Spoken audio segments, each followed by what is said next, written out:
crypto this morning, which is once again lower. As you can see, Bitcoin down again, now below 68,000. That is down better than 25% over the last month, roughly 50% from the all-time highs, which was about 127,000.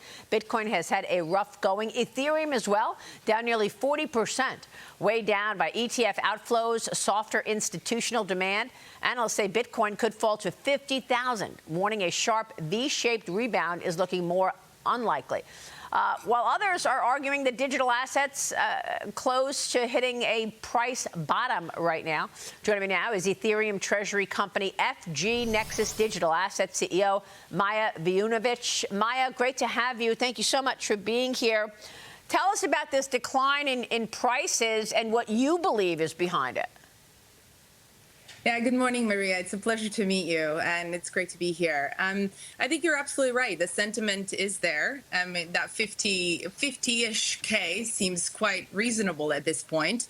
But I would also say this is not really unusual, right? Crypto has had a very strong run. Bitcoin has had an extremely strong run last year. And so the market has been consolidating. I actually think it's quite healthy to take out the leverage out of the system and for us to kind of, level field. And so what's really notable for me is quite the other things that are happening, which is beneath the price movement that you're seeing and the crazy kind of volatility, you're really seeing technology proliferate and you're seeing blockchain really implemented everywhere, especially I was listening to your earlier conversation around AI. I mean, those two technologies are a perfect marriage for each other. And so for me, all the institutional activity that's happening, particularly on Ethereum, right, and the real use cases for payments, I mean, that's not going away. And then hopefully on tokenization as well with Clarity Act. So I think this is all short-term price movement, which I think is actually good. And not to have euphoria, and then we see what happens from there. So, Maja, explain your business, FG Nexus, and how you're impacted in all of this. Absolutely. Well, we are impacted, right? I think that if most people tell you they're not impacted, everything is okay. I think, I don't know where they're living, but we definitely are impacted. We are a treasury vehicle, Ethereum treasury vehicle, where it's like MicroStrategy, but for Ethereum. And there is a reason why we chose Ethereum. We chose Ethereum simply, I've been part of this industry for the last 15 years. And we chose this because it's a productive asset. It's a smart contract. It's not just a currency. Really what you're seeing, everything from JP Morgan, Fidelity, Apollo, right? Number of other institutions that are implementing these smart contracts that are capable of transferring value from one place to another in a much more efficient way.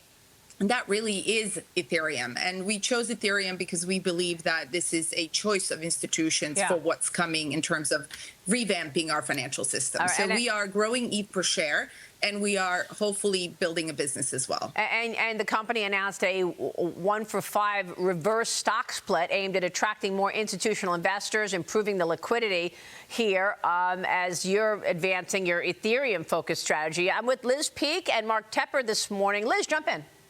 So I guess the confusion amongst observers of what's happening with digital currencies is that the price correction has been so severe in a period which, generally speaking, has been so risk-on. In other words, gold's going up so dramatically, currencies are strong, and up until recently, the AI trade obviously has been enormous. So how do you explain that differential? Yeah, and I think that's a very fair question. And very honestly, from my side, being in this industry for a while, I do think that crypto has been a little disappointing. It's exactly what you said, where we should be seeing really, if Bitcoin is a digital gold, we should be seeing it rise up as a gold. But we also saw a major drop in gold the other day, right? And so I would say that we're still, I think crypto is 15, 20 years old, right? Bitcoin is. Yeah. And so I think it's still trying to find its footing of what it actually means, right? Is it a method of payments, or is it a digital gold? Mark Tepper. Yeah, Maja, my question for you is, it just seems like investor sentiment, whether we're talking about crypto or stocks right now, is certainly favoring reliability and dependability over volatility. That's where I see things going. I mean, you look at the sell-off in tech. What are people buying? Boring consumer staples. People have been selling crypto, which, has a history of being a high flyer, but also volatile, in favor of gold. My question for you is, how much of the sell-off in crypto, do you think actually was exacerbated by people selling crypto to chase gold and silver prices? Yeah, and I think a lot. And I think it was coupled by a couple of different things, right? You had geopolitical instability. You've had all of this tariff. You've had a Greenland announcement, right? You had a lot of OGs, people who have been in the space for a long time selling. And I think when folks are seeing this instability globally, people are flocking naturally into things they've known for thousands of years. And gold has been there for thousands of years. This is by default our human nature almost kind of ingrained that we flocking towards land, not just, I would say, those assets, but really land. I've seen lots of people kind of go into land and you know, Verizon and, you know, consumer staples, right? And so people are trying to hold on to something that they feel is really stable. Now, what is also happening is I've been watching in the last couple of days is a slow influx of people coming into crypto. And you can see it on chain. This is why what makes this industry really interesting. You can literally see everything on a blockchain, right? You cannot erase it. It's there. So you're seeing more of these inflows coming in right now and slowly people accumulating. But I do agree with you that crypto needs to find more stability in order to have reliability, right? And so I think that will happen over time. Great conversation, Maja. We so appreciate your analysis there. Please come back soon.